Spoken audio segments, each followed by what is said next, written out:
Hello, everyone. It's Dr. Manjiri Nadkarni, Ayurvedic MD, registered holistic nutritionist, back today. I'm trying to log on to the live. Okay. Here. Okay.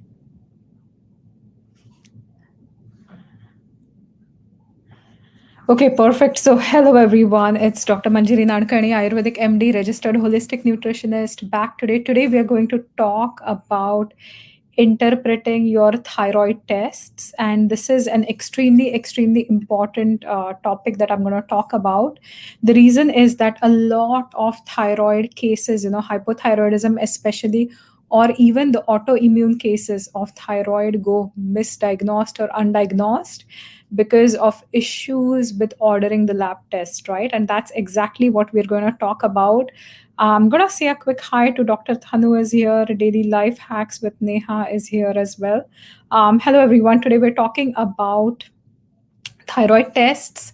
Why is it really important to interpret them in a proper way, or ask for the exact thyroid test that will be telling you what's really wrong with your glands, right? And again, this is not supposed to be a diagnostic Facebook live or an Instagram live, because I can't diagnose anyone on the Facebook live. This is just for your information purposes, so please do not construe this as a diagnosis or any kind of one-on-one treatment aspect, right? This is just like a brief discussion to help you understand that what is the big challenge, and why are your thyroid tests within the normal ranges, and you're still having a lot of symptoms of thyroid malfunction. Thyroid malfunction could be over functioning of the thyroid gland or under functioning of the thyroid gland, right? So you could have either of the two, and your tests could be within the normal ranges, and you probably go to your doctor and your doctor says, oh, everything's perfect with your thyroid gland, but you still have all the symptoms like hair loss or weight gain or changes in your voice, extreme fatigue. So those are certain hypothyroidism symptoms that you might be experiencing, even though your thyroid numbers would look perfect on the lab test, right? So let's get started. If you are watching this live, say a quick hi. If you are watching this as a replay, you can post comments as a replay. If you have any questions for me at any point of time, I'll be more than happy to come back and answer those.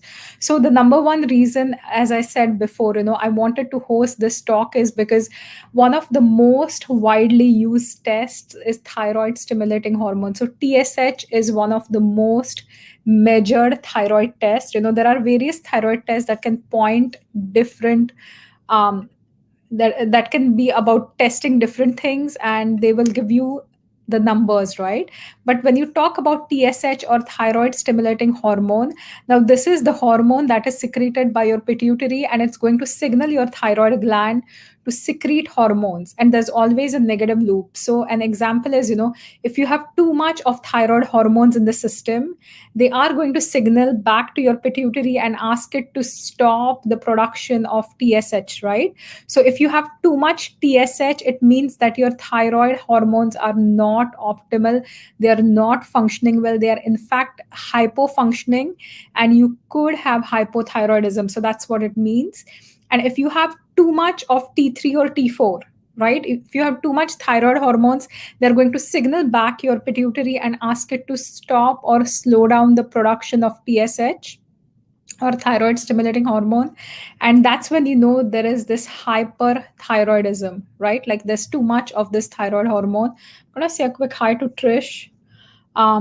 So again, because of this negative feedback, right?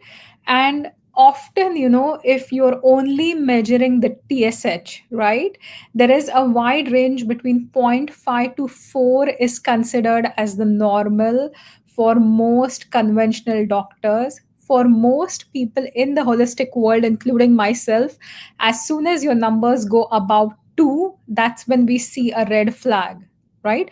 As soon as your number is between zero point 0.5 to 2, that's fine.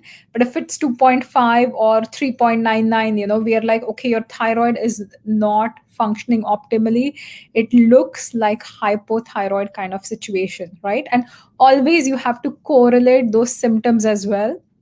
Now, another interesting factor is when we look at autoimmune conditions. If you're looking at Graves' disease, if you're looking at Hashimoto's is hypothyroidism, which is an autoimmune condition in origin. So your body is destroying your thyroid gland.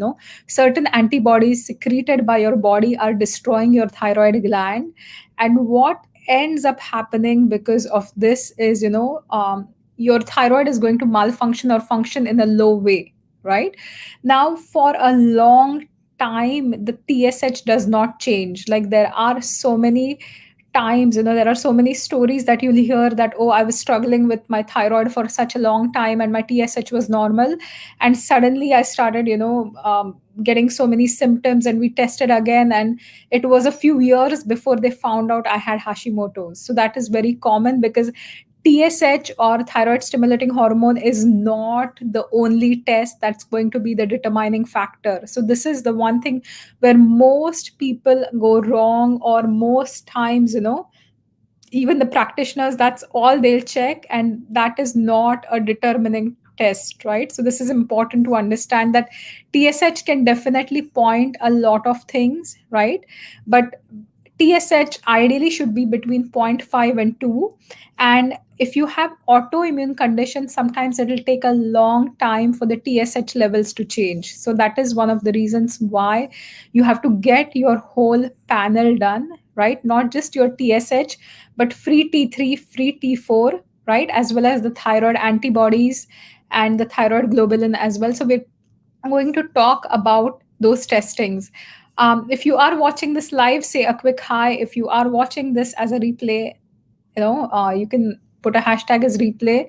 um, I can see Jasmine is here as well. So thanks for watching this. So let's go to the thyroid hormone test, right? So if we look at the thyroid hormones, there are four different kinds of thyroid hormones. There's the T1, T2, T3, and T4, right? T4 and T3 are two of the main ones that we talk about. T4 is known as the prohormone. The T4 is about 300% less biologically active than T3. And T3 is the active form, right? So if you're looking at your energy levels, if you're looking at your metabolism, if you're looking at your hair, if you're looking at different aspects of your health, like your skin, nice and lustrous skin and really moistured skin, you need to have good amounts of T3, right? It's not just the T4. So T3 is the active hormone. You have to understand that you need good amounts of T3 as well, right? And often, we talk about conversions, right? So the T4 has four iodine molecules, and it has to lose one to become T3, right? So from four iodines, it has to lose one, and then it gets into the T3. But often the conversion does not happen well. And this is another reason why people who are taking medications like Synthroid or levothyroxine, it's typically T4 that's given to you, right? So if you are taking thyroid hormones, if you're taking thyroxine, which is T4, if you're taking Synthroid, if you're taking levothyroxine, right, that will still need to be converted into T3 in your body, right? So if you look at on paper, oh, it's very easy, like you just have to lose like one molecule and it will convert to T3. It does not happen that way. There are lots of factors, like your aging, or if you have any other health issues, if you're taking certain medications, if there are certain nutrient depletions, if you have too much iodine in the system, they're going to stop the conversion of T4 to T3, right? Especially also certain foods like soy, which we talk about as goitrogens, right? Even alcohol, which is a common irritant for your entire body, not just your thyroid. Even pesticides, any kind of radiation, also low progesterone. So these are certain factors that will not easily let your body convert the T4 into T3. And this is another reason why taking an iodine is not always going to be helpful. right? So there are times where you will need iodine, for a hypofunctioning thyroid. If you are deficient in iodine, if you're taking too much of it, it might not let the T4 convert into T3. So this is also important to note. Okay. Hi Darshana. Hi Nehal. Thanks for watching this live. We are discussing all about thyroid hormones today, right? So you have to also get the T4 as well as T3 measured, and especially you have to get the free versions of T3 and T4 to be measured, right? We talked about TSH, which is the thyroid stimulating hormone, but there are T3 and T4 which are also extremely important, right? So when we talk about T4, for example, it is the storage hormone, as I mentioned, and it has to lose this iodine to become T3, right? So there is total amount of T4 that's circulating in your system. That also includes certain amount of T4 that's bound to the protein, as well as certain amount which is not bound but is free. And the free is supposed to be the active form, right, which can be converted easily into the T3. And again, when you're measuring T3, there is the total T3, which is the total amount of T3 hormone that you have, or triiodothyronine. There is the free T3, which is not bound to anything, that is considered to be the active form. And there is also a thing called reverse T3, right? Which is the inactive image that can attach to the thyroid receptors but cannot activate it. So that's known as reverse T3. So a lot of the times, the bottom line is you're going to need a lot more tests than just a TSH test, right? To be able to understand your own thyroid function, especially if you are having any issues with autoimmune conditions. I'm going to say a quick hi to Bijal. Bijal is here as well, and Darshana is here as well. So thank you for watching this live. If you have any questions, let me know. And if you have, yeah, any comments about your own journey with thyroid health, let me know that as well. So optimum reference range for T4 is between 15 to 23, and the T3 range is going to be between 5 to 7, right? And again, this will vary according to different units and uh, different labs sometimes. So now we are also going to look at certain antibodies, right? So when, sorry about that. So when should you look at thyroid antibodies, or when are thyroid antibodies considered? So whenever we look at autoimmune conditions, this is how any autoimmune conditions are diagnosed, by getting an understanding of the antibodies, right? Antibodies are secreted by your body, right, against different aspects of the thyroid, either cells or hormones, and they can mistakenly attack the normal thyroid cells, right, or normal thyroid hormone. And an example is the thyroid peroxidase antibodies, TPO antibodies. Now these are extremely important because they are found elevated, they're detected in over 95% of the Hashimoto's cases, as well as they're detected in about 70% of those with Graves' disease, right? And there are also the thyroglobulin antibodies, which are produced in response to the presence of thyroglobulin. And they're found again in 80% of people with Hashimoto's and 50% with Graves' disease, right? And also, these have an importance in understanding that 1 in 4 people with thyroid cancer will have elevated levels of these antibodies, right? So this is also something that's extremely important to understand. There's another test called thyroglobulin, which is typically a protein that is produced by thyroid gland, and that's more a tumor marker in the thyroid cancer test. I know today's topic is a little more clinical. It may work more for clinicians. I don't know if it's going to be too heavy for somebody who's generally interested in just the thyroid gland. So okay, so perfect. So Julia is here and she has a nice comment. Thank you for the detailed review. I'm about to get blood work completed for my upcoming annual examination. So that is perfect, right? So what I would suggest is get the T3, T4, TSH, like all of those, right? I don't know what your symptoms are, but always get the whole panel done, right? And I'll talk about my own interesting journey with my thyroid. So that's also something I'm going to discuss in a short while. Again, there are going to be certain proteins that are going to bind to T4 and T3, right? So again, this can also help you understand what's happening with the thyroid gland. And these are extremely important. So always going for a whole panel, always looking at your thyroid from different aspects.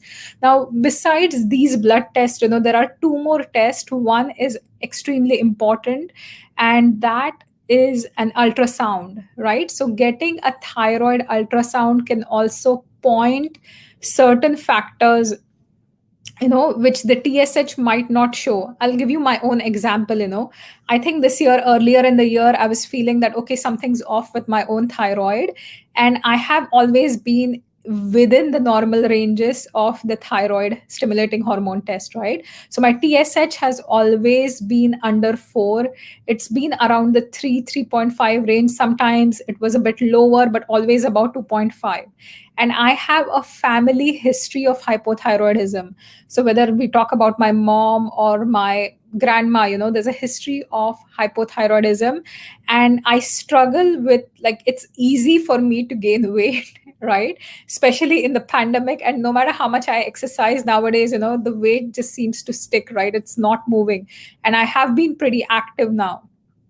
So that is one of the reasons why I was like, something's off, I need to get this tested. And I was also experiencing some funny sensations, is what I would call. I can't call it, um, there's no pain, there's no change in my voice, there's nothing else going on, but I would just notice some funny sensations with my thyroid gland, right? So after the first, like, pandemic was eased, and earlier this year, when finally I could get an ultrasound done, there was an interesting fact that they found in my ultrasound was a bit of thyroid calcification. So it was like a tiny, tiny one. They're not worried about it. They're just going to keep that in check. But the fact is that I was feeling off. I was having certain symptoms, right? And it is always important to get a scan done as well sometimes when you are not sure what's happening. The other most common thing that I tell people to do is a basal body temperature. So when you wake up first thing in the morning, take your body temperature. If you are cold, if you are, below the normal ranges, chances are your thyroid gland is not functioning well, right? So this is also something that's extremely important to know. And why am I talking about, the antibodies? Why am I talking about Graves' disease and, different kind of antigens, or T3, T4, TSH? I'm not going to go too much into details with the others. But if you are suspecting thyroid issues, if you are suspecting that you have some, thank you so much, Jasmine. Thank you. So when you are suspecting something's off with your thyroid, it is important to get it checked, and it is important to look at different parameters of your thyroid. And TSH alone may not be the marker, right? So TSH alone is not may but is not the only marker that will give you the exact function of your thyroid gland. There are other factors you have to look at as well, right? And if you don't have any symptoms, this is mainly for people who are experiencing a lot of symptoms, either with hypothyroid or hyperthyroid, right? If you are struggling with energy, if you are having a lot of hair loss, if you are having either constipation or too much diarrhea, or extreme fatigue, lack of motivation, procrastinating all the time, so these are certain signs that your thyroid is not functioning well. If you don't have any of those symptoms, then you need not worry. But if you are having more of these symptoms, either of hypothyroid or hyperthyroid, one thing you need to do is get a comprehensive panel for thyroid done.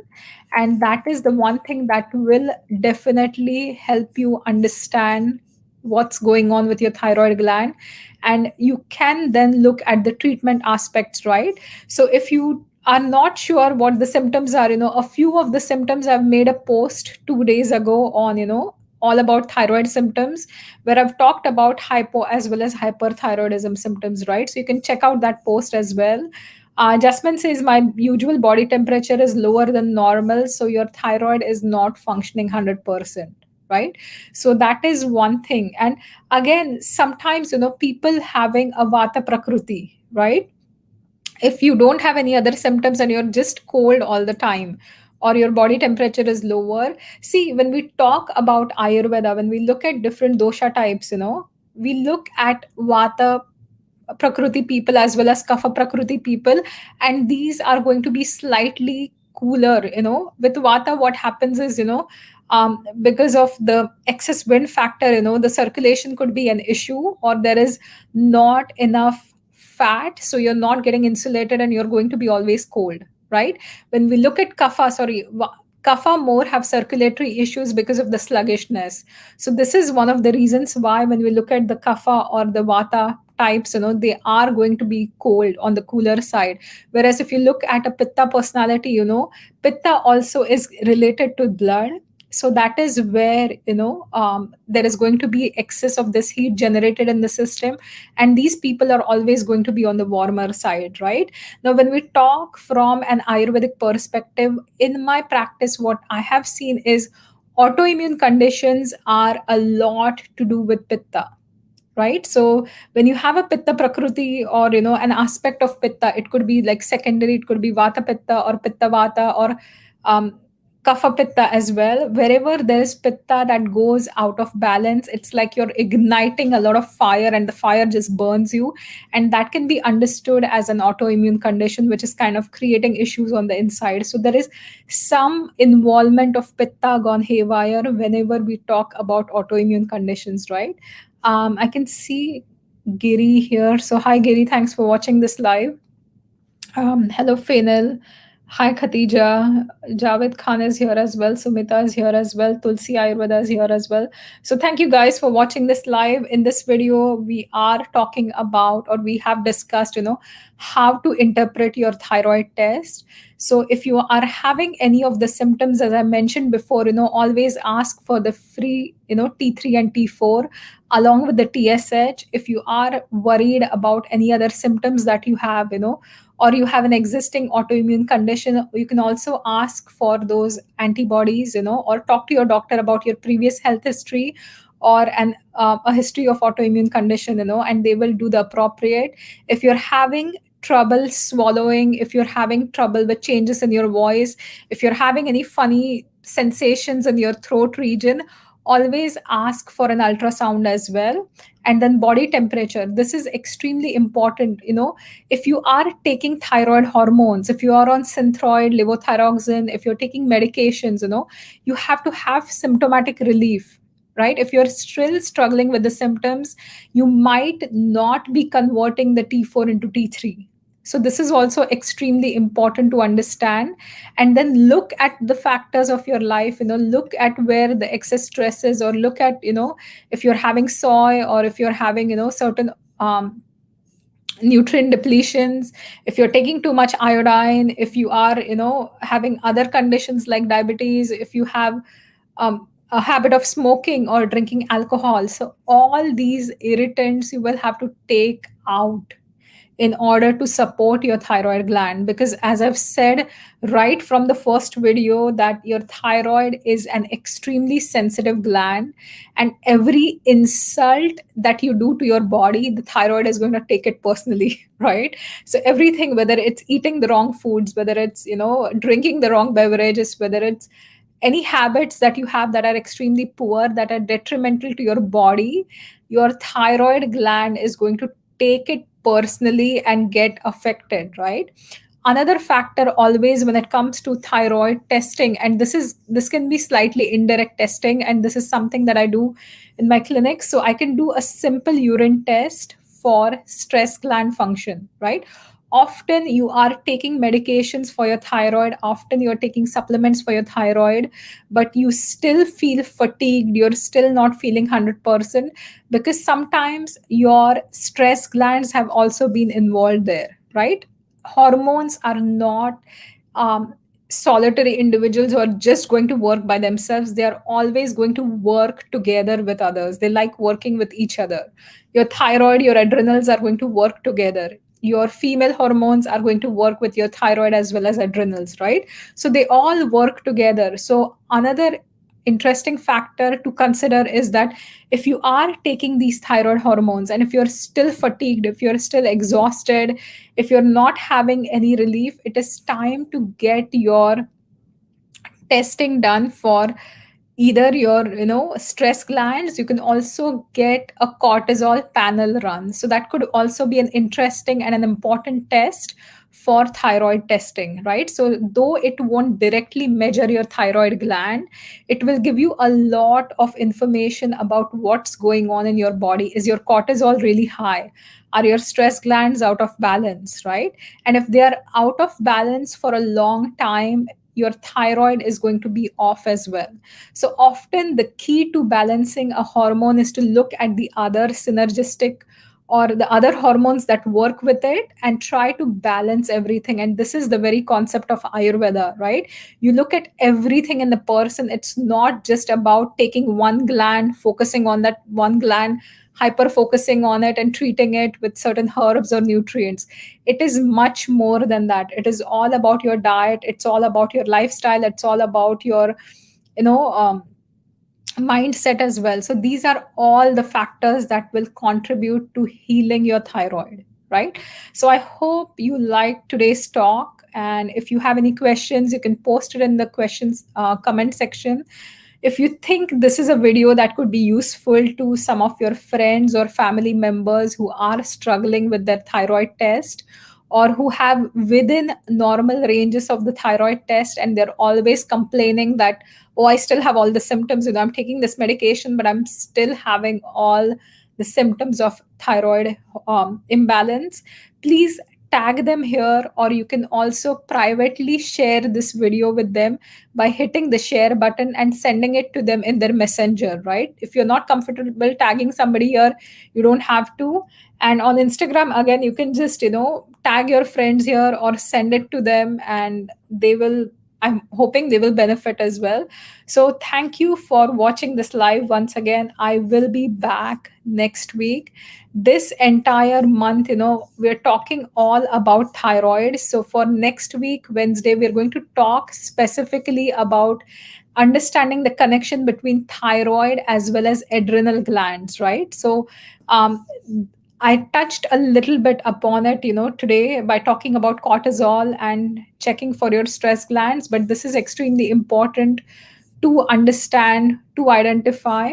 And I'm going to get a little bit more into details with this next time. So thank you for watching and have a fantastic day. And I will see you all soon next week. Bye for now.